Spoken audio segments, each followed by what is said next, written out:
Alright, I'm going to do another video on how men limit themselves. And I just kind of sat down. I was going to brainstorm it a little bit. I think sometimes men limit themselves because they don't hold out for what they deserve. And sometimes men don't hold out for what they deserve, and then they reapply themselves. But sometimes men don't hold out for what they deserve, and then they kind of self-destruct. Like they're at some sort of stage of life, or they're in a situation that they put themselves in, and this isn't what they wanted, and rather than just, taking care of business, they just let that whole situation self-destruct. And which is bad, really, really bad.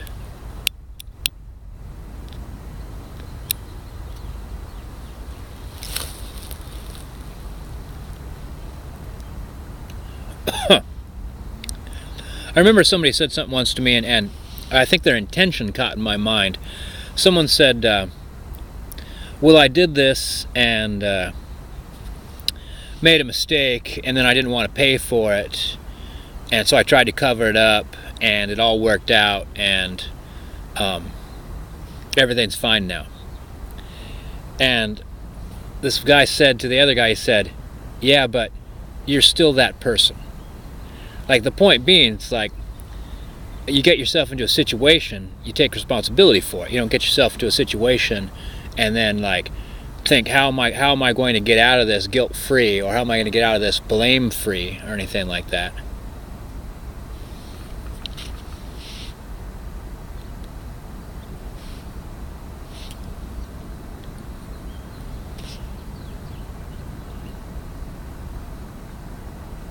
I think sometimes men limit themselves or handicap themselves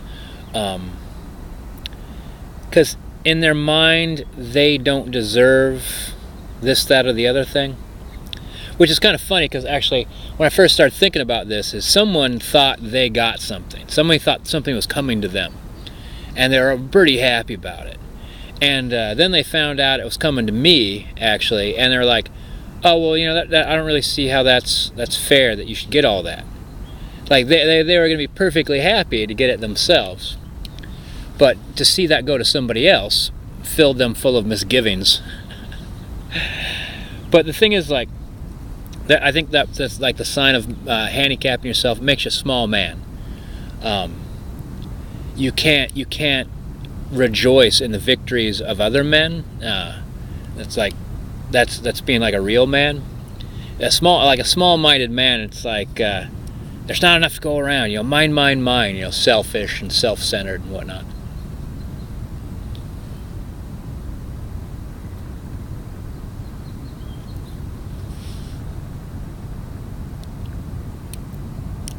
Actually, come to think of it, some men handicap themselves by not playing according to the social convention. Like, we have a social contract, and some men don't believe in a social contract, like what's expected of you. Like those people that pull out of traffic, drive down the center of the road, then pull back in. Basically they're just trying to jump their way through traffic. And I'm sure they get there a good minute faster or whatever. But the social contract says, if we all are patient, we all work together, we'll all get to where we're going as fast as possible. And I think that's in life. Like some men handicap themselves because they would think that the social contract doesn't apply to them.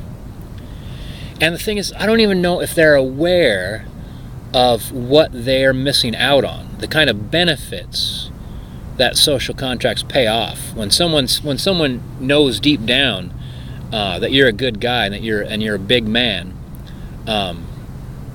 they trust you with things. Those are the people that get put in charge of businesses, and those are the people get put in charge of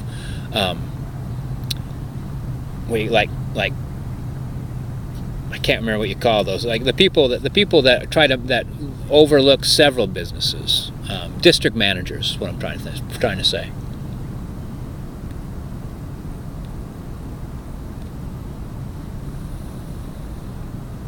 They're the kind of people that get good Christmas presents, you know, because you don't think, whoa, let me just get this guy something. What you think is, I'm going to get this guy something great. This guy's a real man. It's all about the Christmas presents.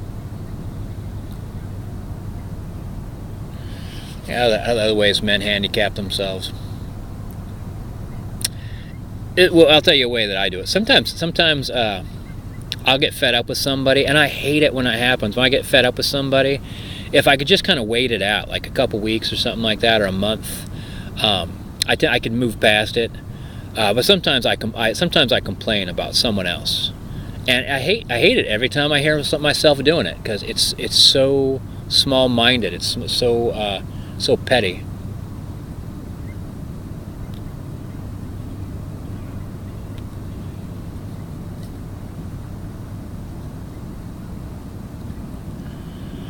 I had a job once where I took part in HR, and sometimes like you let people go. And I remember we were letting somebody go, and they were a real piece of work, and someone was trash talking them a little bit, you know, when in our meeting, and I said, hey, it's you know, the guy's made his own bed, you know, like we don't need to stand around it and I don't know, make it worse by saying, like, you know, what a jerk this guy is. Like, you know, taking his job away from us should be sufficient.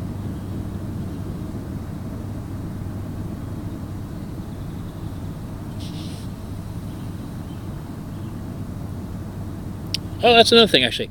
I know a lot of angry men. I think men, like, everybody, but I think men handicap themselves with their anger. I know so many men that say, I have a right to be angry. It's the most ridiculous thing in the world. Like, you know, do you have a right to hysterical tears then too? Like, you know, at any point in time, might you freak out, start crying convulsively? No, you just choose anger. You know, like, you know, the opportunity to yell at somebody and then find out, oh, I was wrong. Well, I have a right to be angry. I just found out I was wrong. Yeah, that's bull.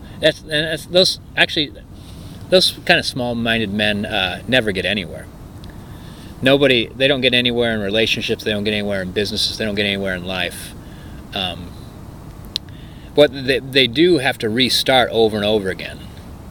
You know, like their new job doesn't realize they have an anger problem. Their new girlfriend doesn't realize they have an anger problem. They just never have, like, they're not in that 20-year relationship. They're not in there. They're not their 20th year at their company. Because nobody wants a potential meltdown in their life.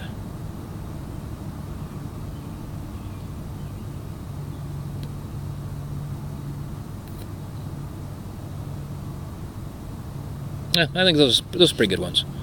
That's all I got for now. Pretty sure I can come up with a million other ways that men screw themselves over.